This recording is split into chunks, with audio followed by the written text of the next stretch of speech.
The alien fleet drifted above the burned shell of a human colony, its vessels gleaming with sterile precision.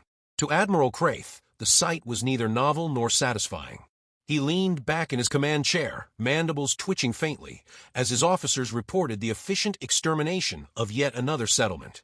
No resistance worth noting. No challenge. Just humans, fragile, stubborn, and perpetually overestimating their importance. Pathetic creatures, Craith muttered, his voice carrying the bored contempt of a predator that had forgotten the thrill of the hunt. Their architecture collapses if you sneeze at it. Their defenses are toys. We are wasting plasma shells on vermin. Laughter rippled through the bridge crew, a chorus of mocking clicks and growls. To them, this was routine. Sweep in, shatter the orbitals, drain the resources, and move on.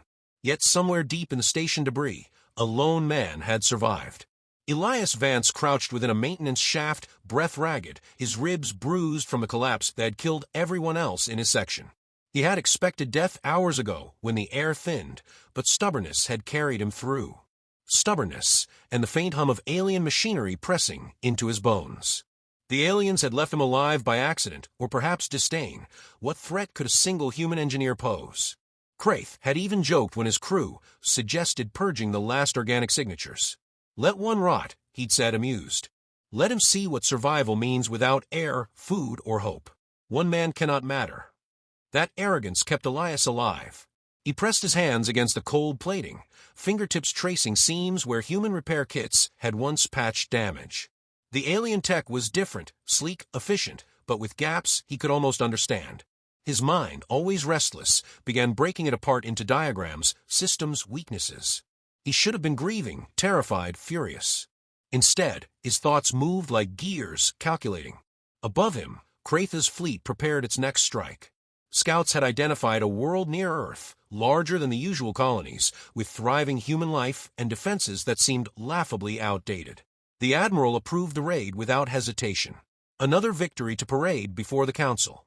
Another reminder that the humans were scattered, weak, inconsequential. His officers celebrated early, recounting wagers on how quickly the colony would burn. They spoke of the humans as one might speak of insects. Elias, hidden far below in his half-broken station, would have smiled bitterly if he could have heard them. Because even in the depth of his hunger, even with lungs rasping against stale air, he knew this truth. Every insult, every underestimation was a weapon sharper than steel. The raid came swift and brutal. Alien cruisers pierced orbit and unleashed firestorms across human settlements. Cities that had grown in hopeful defiance of deep space isolation were erased in moments, their comms jammed, their cries smothered. Craith watched the destruction with detachment, almost distracted, as if his mind were already on the next conquest. Another example, he murmured, that the galaxy will never fear farmers. But one broadcast escaped their jamming. A fragment of human transmission slipped through the interference, routed across hidden relays. It was not a plea for help. It was not surrender. It was a warning. The voice, calm and steady, carried across the stars. Earth acknowledges the attack. You will regret this mistake. The alien bridge fell silent for a breath. Then came the mocking laughter, sharp and dismissive. Craith tilted his head, amused at the audacity. They think they can frighten us with words. Let them try. Words burn like their cities. Down below, in the suffocating dark, Elias caught fragments of that same transmission through a flickering console. The message wasn't for him, but it reached him all the same. He felt it settle in his chest like a pulse of oxygen. Earth had spoken. Earth was not broken. His eyes, bloodshot but burning with resolve, turned toward the gutted systems around him. Alien conduits glowed faintly, power humming through channels he did not yet fully understand. But he would. He would because there was no other option. Death would be slow, starvation inevitable. But if he worked, if he bent every ounce of skill and madness into this place, he could do something the aliens hadn't imagined possible. You should have finished me, he whispered into the silence, voice rasping against cracked lips. You should never leave an engineer with time. The alien station groaned faintly as power shifted, its heart beating under foreign control. Elias began to move with purpose, fingers tearing into panels, his mind sharpening with each discovery. He no longer thought of survival. He thought of blueprints of weapons, of revenge, shaped not in rage, but in meticulous calculation. Above him, Craith's fleet prepared to depart, another conquest complete, another colony erased. His crew joked, satisfied, utterly blind to what their negligence had seeded below. They carried themselves with the unshakable confidence of an empire that had never lost. And Elias, buried in shadow, began the first steps of rewriting their certainty. The section ends with the alien fleet jumping away, leaving behind what they thought was a ruin. In the silence that followed, the only sound was the steady rhythm of human hands dismantling alien perfection. The silence after their departure was heavier than the void itself. For hours, Elias worked with trembling hands, coaxing power from unfamiliar systems, pushing past exhaustion until sparks burned his fingertips. He had nothing but fragments of alien consoles, half-charged cells, and his own restless ingenuity. Yet slowly, impossibly, the station yielded to him. What had been a prison began to answer his commands. He scavenged oxygen first. Life support was damaged, but not beyond repair. A jury-rigged loop of alien filters hissed to life, flooding his lungs with air so sharp it made him cough blood. He almost wept from a sensation, but there was no time for sentiment. Each second alive was a second closer to making them pay. Elias learned the rhythm of the station, the pulse of its reactors, the hidden redundancies in its weapons grid, the way its shielding flickered in patterns invisible to an untrained eye. Where the aliens saw flawless design, he saw vulnerabilities disguised as elegance. He mapped them, rewired them, twisted their systems into crude sketches of something new. The station was not yet his, but it was no longer theirs. Meanwhile, the galaxy shifted. Word spread in whispered channels that Earth had not only survived the raid, but responded with frightening calm. Fleets that had long been hidden in shadow began to emerge, lean ships with black hulls and silent engines. The alien empire dismissed the reports at first. To Kraith and his peers, humans had always been background noise. They had underestimated the capacity for planning that patience concealed. In command halls light years away, alien officers toasted their victory and debated which human stronghold to erase next. They laughed at the human transmission that had reached their ears. It sounded too measured, too deliberate. Surely it was nothing but bravado, a last bluff before extinction. Yet beneath the laughter, unease festered. For the first time, some wondered if the humans had been waiting for exactly this moment. Kraith brushed aside his junior officer's concerns. "Do you think farmers can outmaneuver fleets that have crushed empires older than their species?" he sneered. His confidence was genuine, his arrogance unshaken. But the younger commanders remembered the voice that had cut through their interference, a voice that had not begged, but promised. On the station, Elias worked as though possessed. Sleep came in shallow bursts, food scavenged from emergency rations long past expiration. Each system he coaxed into functioning offered not survival, but potential. He began to think in terms of weaponry, energy routed into lances, shields redirected into devastating bursts, targeting arrays modified into precise instruments of destruction. He was no soldier, but his entire life had been the study of machines and how to make them do what others thought impossible. Now, stripped of everything, he had the clearest purpose of his life. He spoke to the station as he worked. Not words of madness, but measured explanations, as though reasoning with an apprentice. "You're wasted under them," he murmured while threading conduits together. "Built for oppression, for fear. I can make you more. I can make you something they never prepared for." His voice steadied as days blurred. Solitude had sharpened him rather than broken him. Far above, fleets maneuvered, and battles began to unfold.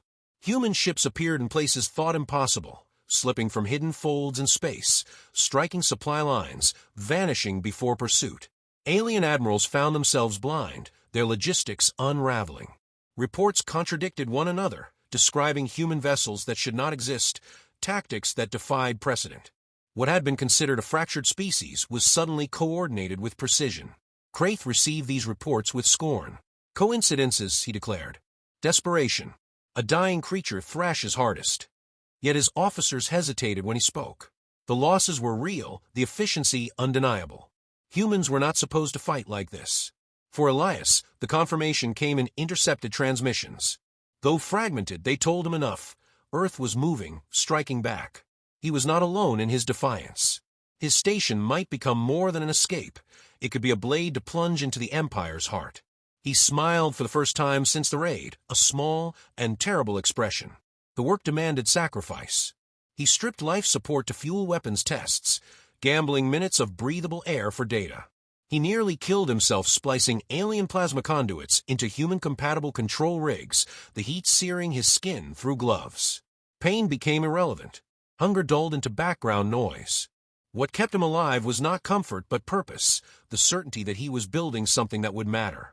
One night, if nights could be measured in endless dark, he tested his first creation. A single burst from a repurposed turret, redirected through alien focusing arrays, obliterated a derelict hulk drifting miles away. The detonation lit the void with a brief sun. Elias stared, chest heaving, knowing he had crossed a threshold. This was no longer survival. This was transformation. Elsewhere, Kraitha's fleet suffered its first major defeat. A convoy meant to resupply frontline units vanished in silence. Wreckage floated where hundreds of ships had been. There had been no distress calls, no warning. The admiral raged, demanding explanations, but none came. The enemy they had mocked was now an enemy they could not predict. And still Elias built. With each passing hour, the station bent further to his will. He began to see it not as an alien construct, but as a hybrid beast, part cold perfection, part human defiance. Every flaw he corrected became a personal triumph. Every weapon he rewired became a declaration of war. He remembered the faces of those who had died when the colony fell. Their voices did not haunt him with sorrow, but with clarity. He owed them more than grief. He owed them vengeance crafted with precision and patience. By the time the first alien scouts returned to survey the ruin they had abandoned, the station was no ruin. Their sensors registered faint anomalies, power signatures that should not have been present. They dismissed it, assuming a malfunction. A single human could not possibly alter an outpost built by 1,000 engineers. They were wrong. Elias watched their ships through hijacked sensors, his fingers hovering over jury-rigged controls. He could fire, he could reveal what he had become, but not yet. Timing mattered. If humanity was moving as the transmission suggested, then his weapon would not be an isolated act of defiance. It would be part of something larger, a strike woven into a war humanity had already begun. He whispered to himself, steady and quiet, not yet. You'll see me soon enough. The alien scouts departed, oblivious, and Elias returned to his work, his eyes burning with focus. The machine that had once been his coffin was now alive under his hands, a superweapon in its infancy. Above him, across light years, a war was shifting. The Empire still believed itself invincible, but cracks were forming. And in the shadows of those cracks, a single man was preparing to drive a wedge wide enough to shatter them. The council chamber glittered with light refracted through crystal walls, but beneath the radiance lay unease. The alien empire's leaders gathered in ranks of authority, their voices sharp with argument, their pride disguising the tremors of fear. Reports had been arriving for weeks, convoys destroyed, fleets ambushed, outposts erased with precision too exact to be coincidence. It should not have been possible. Humanity was supposed to be fractured, weak, unworthy of notice beyond conquest. Yet the data cannot be ignored. They strike our supply lines with surgical accuracy, one commander hissed. They know our routes before our fleets even depart. They vanish before we can retaliate. This is not chance. It is desperation, countered another, voice slick with arrogance. A wounded animal claws hardest before death. They are scattering their strength, burning what little remains. At the head of the chamber, Admiral Kraith listened in silence, mandibles clenched. He loathed the tone of fear threading into their debates. He had promised the council an effortless campaign, an example that would break the humans' will forever. To admit doubt now would be to admit his own miscalculation. They are nothing, he said at last, his voice steady, commanding. They have learned tricks, yes, but tricks will not outlast fleets. Do not let the phantom of their resistance turn us into cowards. The council quieted, some reassured, others unconvinced. The fractures in their unity were widening. Far from their deliberations, Elias Vance worked with grim determination. The station had ceased to be a prison. It was now an extension of his own will. He had stripped it bare, rebuilt it piece by piece, grafted human ingenuity into alien machinery until the boundaries blurred. He no longer thought in terms of survival, but of strategy. Every weapon he constructed was a step closer to altering the war. The first real test came when an alien convoy entered the system, unaware of what waited in the shadows. Elias had spent hours studying their patterns, predicting their approach with a precision born of obsession. When they crossed into range, he activated the systems he had fused together with blood, sweat, and near madness. A pulse of searing energy erupted from the station's modified weapons grid, not the expected scatter of alien design, but a focused lance of devastation. The lead cruiser vanished in a burst of molten fragments. Panic rippled through the formation as Elias redirected power, striking again and again. Each shot was measured, efficient, merciless. Within minutes, the convoy was wreckage drifting in silence. Elias stood over the controls, chest heaving. The reality of what he had done settled into him, not guilt, not hesitation, but clarity. He was no longer merely surviving. He was fighting back. Alone, yes, but not powerless.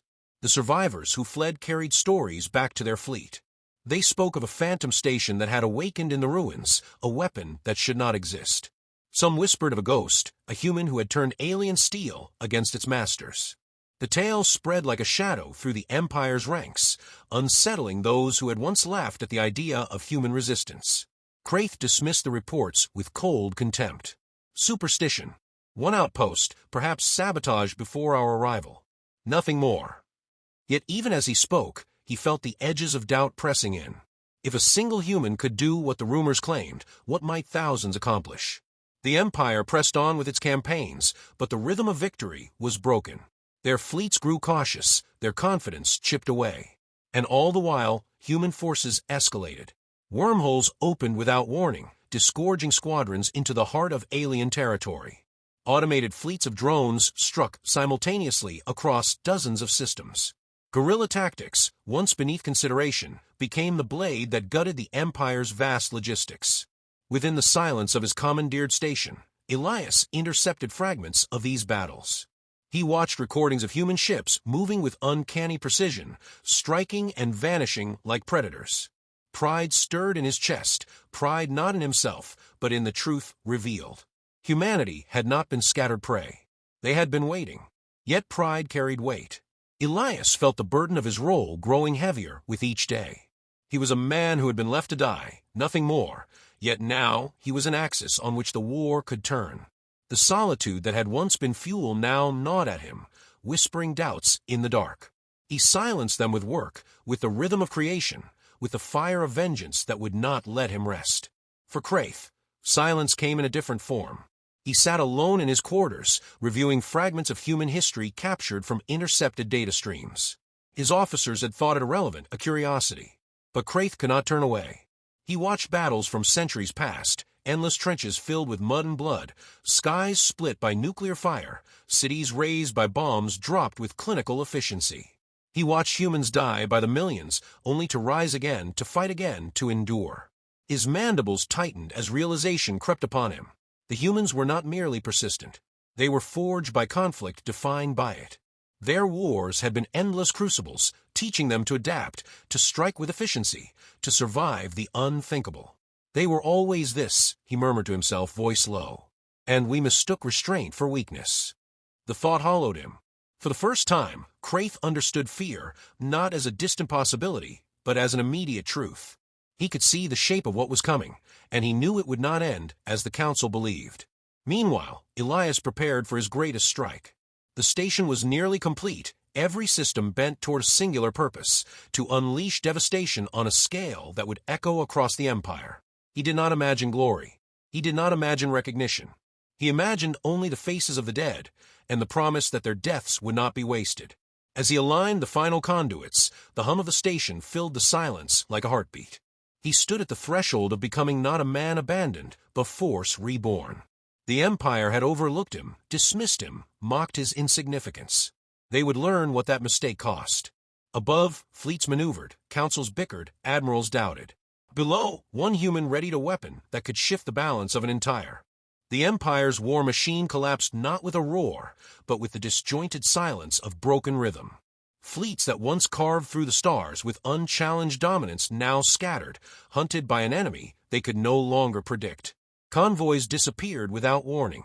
Colonies, once loyal under fear, raised rebellions inspired by whispers of human defiance.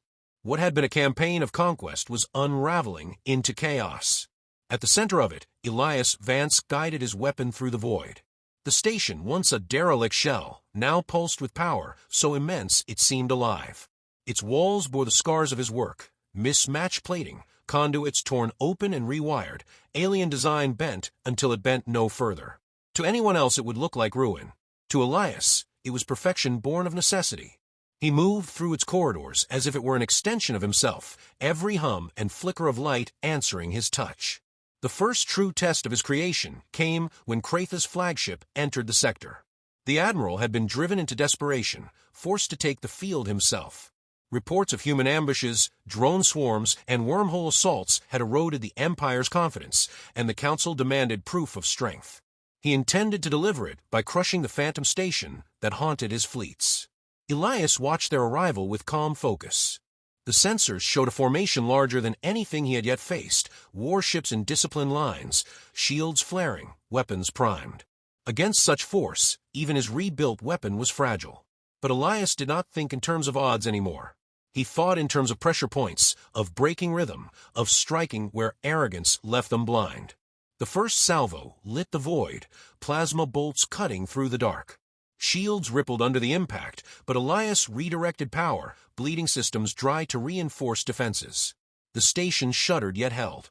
He countered with a strike of his own, a beam so precise it lanced through a cruiser's core and split it in half.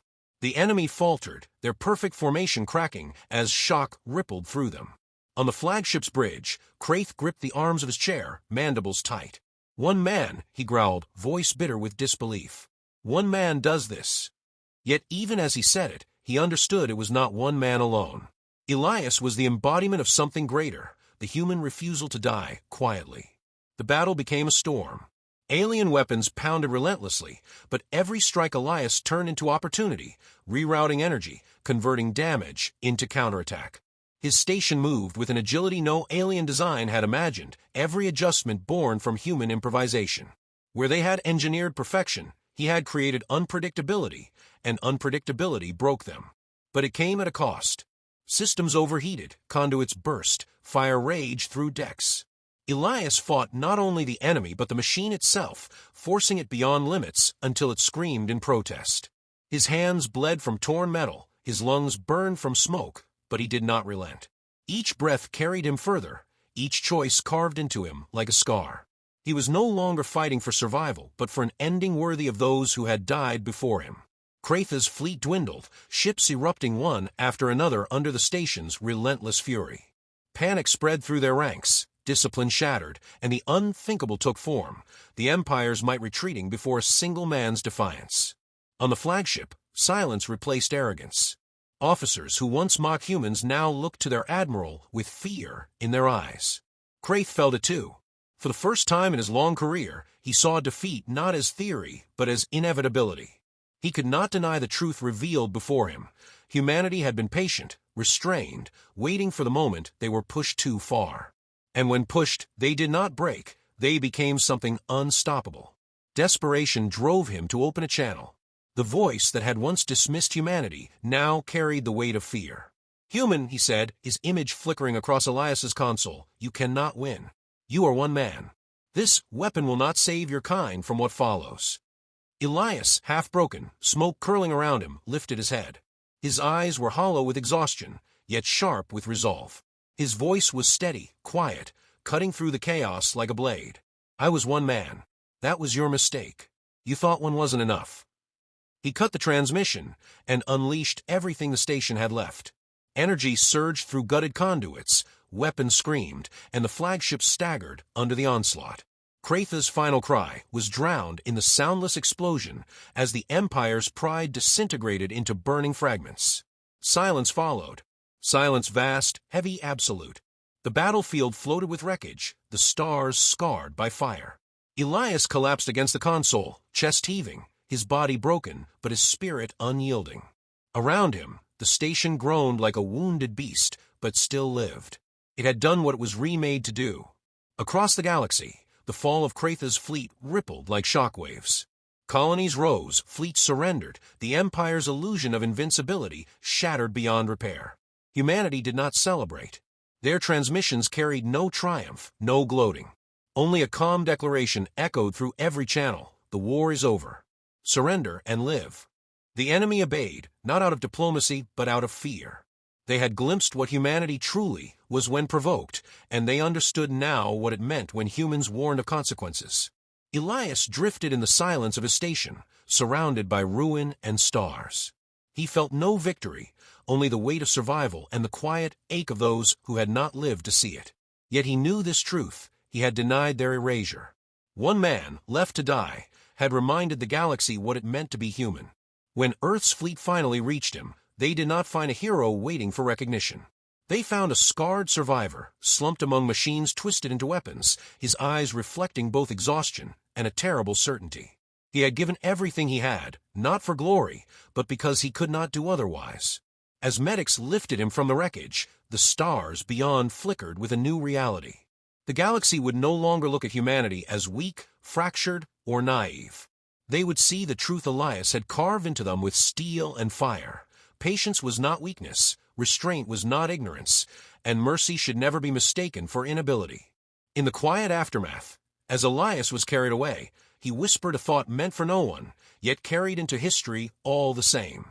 We never wanted this war, but you forced it. Now you'll see what happens when we stop pretending to be civilized.